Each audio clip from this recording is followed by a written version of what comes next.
after, maybe like 1 or 2 days after Luis changed my oil. I have a little puddle in my garage. So it's not that bad, and it hasn't really been getting any worse, but I'll show you. It's definitely oil. I know it doesn't look like black or anything, but I put a paper towel on it the other day when I did notice it, and it was green. It was bright green. And so I did, like, I checked the oil level, and if iMovie wants to cooperate, I'll put a little picture in of what the oil level was at. It was at an acceptable level. It didn't seem like it moved all that much from when I topped it off after the initial oil change.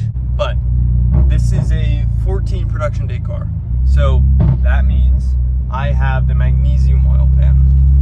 Right? So if you don't know F80s, the early cars had a magnesium oil pan, which means you need to replace the drain plug every oil change. The oil pan is like a really soft material, magnesium. It's softer than, like, I guess aluminum, or like what I assume aluminum is what the 2016 cars have. I don't know when the cutoff was. It might have been like 15 production date cars have the aluminum oil pan as opposed to the magnesium one.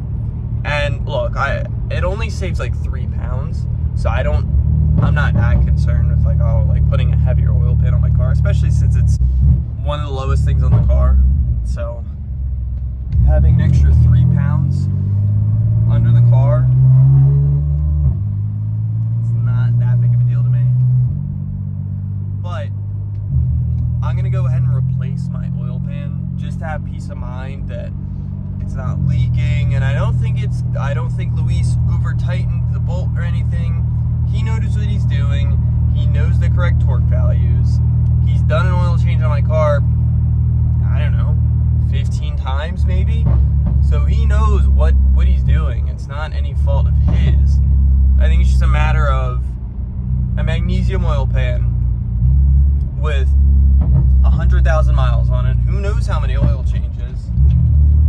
And for the first 50,000 miles, when I didn't own the car, when it was being driven in New York and New Jersey by like 4 or 5 different people, I don't know who was doing the oil changes. I don't know what they were up to. So I'm just gonna go ahead and say the oil pan is probably shot. If it's leaking a little bit, it's not just gonna magically stop leaking. So I'm just gonna replace it. But that's kind of 8 hours of work and close to $2,000 of parts. So in the meantime, we're gonna do like a little ghetto nonsense, I guess you could say, and JB weld the drain plug into the oil pan, because I didn't really plan on driving this car too much until we have to take everything back apart again. And at that point, it's not going to be that much extra work to do the oil pan. I think it's going to be like an hour or 2 more of work to do the oil pan, because we have to take everything back apart again soon. So this is just going to be my last 1,000 or 2 miles on the magnesium oil pan. So I don't mind JB welding the plug into it. I know, and I would not recommend that anybody do that. I don't think that that's a good idea. I think it's a horrible idea. But you tell me if there's a better solution to the issue that I'm facing right now. Leave it down in the comments. What would you do in my situation? Your oil pan or your drain plug is leaking. It's a magnesium oil pan. It's like $2,000 in parts just to get a new oil pan, let alone the 8 hours of labor. So what would you do in my situation? The car's gonna have to come apart again in around 1,000, 2,000 miles anyway. I think this is the best solution. Obviously, like I said, I cannot recommend that you do this. This is a horrible thing to do. So that's what we're on the way to do at Luis's house. I also have like an O-ring for the basket for the sending unit and the fuel pump and everything like that. I don't know if Luis has time to do it today. The smell of gas in the car is back. I don't really understand why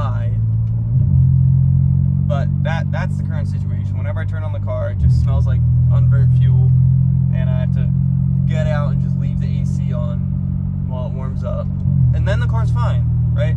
When I'm driving, if I have the heat or the air conditioning on, if I have air circulating through the car, it's fine. But once it's kind of like nice out and I want to drive without the climate controls on, it's kind of going to be AIDS unless I have the windows down. And I tried to solve that issue of being forced to have the windows down when I recharge the AC. So hopefully that'll get taken care of. I don't know if that'll get taken care of today though. All right, so Luis is retorquing the drain plug. We confirmed that is where the oil is coming from.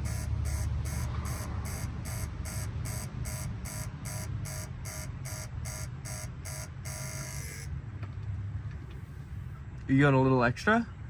Not really. I mean, maybe it's because I was using one of the like the ball socket Allens, and I didn't want to over torque it, so it might have just been a little under torqued. It tightened up fine. Did it feel all right? Because you had said initially that it didn't feel great. It didn't feel the best when I was doing it, but it tightened up, and it didn't have any feeling that it wanted to give up or anything. You know, the aluminum is a softer whatever aluminum alloy they're using for that drain plug should be a softer metal than the magnesium for the oil pan, so it should be okay. Honestly, I think it's gonna be okay. So we're not JB welding anything? No, I think we should let it be for right now. If it keeps leaking, JB weld it? If it was to leak, then we'll definitely replace the pan. Or I'll have that be your discretion if you want to replace the pan regardless. I will replace the pan if it keeps leaking. Yeah. Right, but... Yeah, because, I mean, it's seen a lot of oil changes, it's seen a lot of drain plugs. We replaced the drain plug every single time since it's been in Henry's ownership. Every single time drain plug's been replaced with the OEM aluminum one, because it has a built-in crush washer, so you got to replace it every time. Nothing you can do about it. So it might have just been a little under-torqued. It didn't really leak much, but looks good now. Honestly, I think we should just let it be for right now. It's tight. It should be okay. What I'm going to do is I'm going to park deeper into my garage so that I'm able to tell if it is leaking more.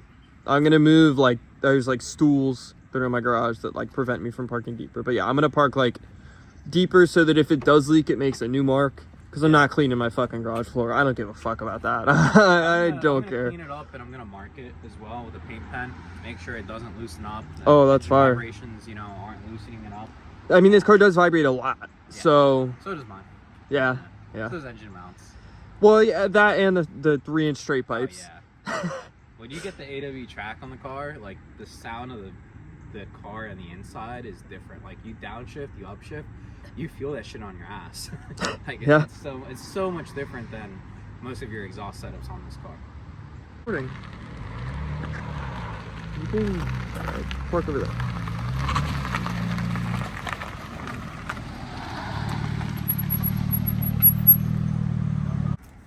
So Luis is doing the oil change on this Dravit G80 from one of the previous videos. Apparently the headlight is coming next week. Is that right? Next week, that is right. Apparently it got stolen and like they failed to deliver it and then it went missing. So the bumper is still in Luis's basement. Headlight's coming next week. You got downpipes for this car. He asked me. Everything ready to go. He's like, some stupid ass secondary cats on this car. Those gotta go. Oh, they're getting deleted. Don't worry. Gotta go. But yeah, he asked me. He's like, oh, like what downpipe should I get? I'm like, let me find out. And I looked, and Mad makes Fat Boy downpipes to the G80. So, you know what I sent him. Leave it down in the comments. What's the loudest exhaust for the G80? I don't care about resonators or valves or any of that equal length nonsense. I want the loudest exhaust for the G80. Leave it down in the comments what brand it is, and maybe he'll buy it. Let's get it. This guy was talking about valves, but we're trying to convince him otherwise. I know. These guys are very good at convincing me, so I don't know. I might have to bite. Let's see. But yeah, this guy's car is nice.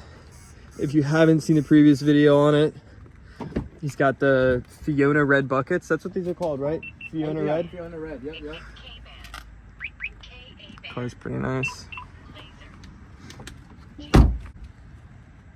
This guy bought the wrong oil though. Where's it at? Yeah, this guy bought the wrong oil. We told him 5W40. So next time, 5W40. next time 5W40, Liquid Molly. Liquid Molly. Yeah.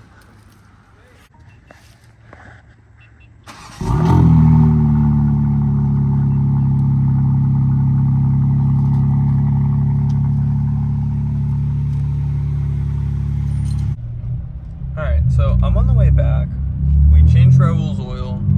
If you didn't see the video before, he's got the Drabbit G80 with the red buckets. His car's pretty sweet. He's still waiting on his headlight. He has a brand new bumper sitting in Luis's basement, and then I told him to buy downpipes, so we're hopefully gonna work on his car soon. Hopefully you guys will see more of it. I'm pretty nervous about this whole drain plug situation. I'm gonna try and park in a different spot in my garage, like park further up so that I can see if it's still leaking. But I hope it doesn't leak again and I don't have to worry about it. I think I'm still gonna replace the oil pan regardless when the engine comes apart again. But hopefully it's okay for now, for the next 1,000 miles, 2,000 miles. And it's like about to be Christmas time. I don't know when this video will come out. This video might come out in January. Sorry if that's the case. I just wanted to say I am very thankful for all the new viewers and new subscribers. I'm thankful for every one of you that is watching the channel, that likes the content, that is subscribing, all the engagement in the comment section. There's a lot of Bentley guys that know what they're talking about commenting. And yeah, I just wanted to thank you all for the support, because it drives me to do the videos. Seeing that there's so many people that are enjoying the videos and watching, it just makes me want to make more videos. So I just wanted to thank you guys.